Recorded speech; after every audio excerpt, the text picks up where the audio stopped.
Yo, that wall.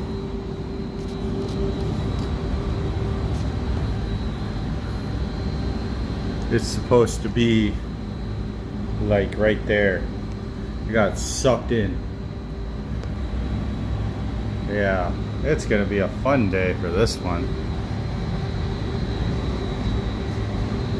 Jeez. So I got my lights in here. Here's a better look at everything.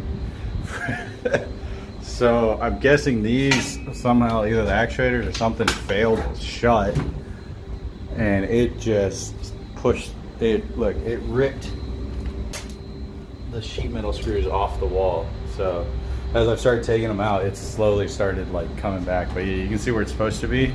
You can see those scratch marks. It's nuts, dude. Never had seen this before.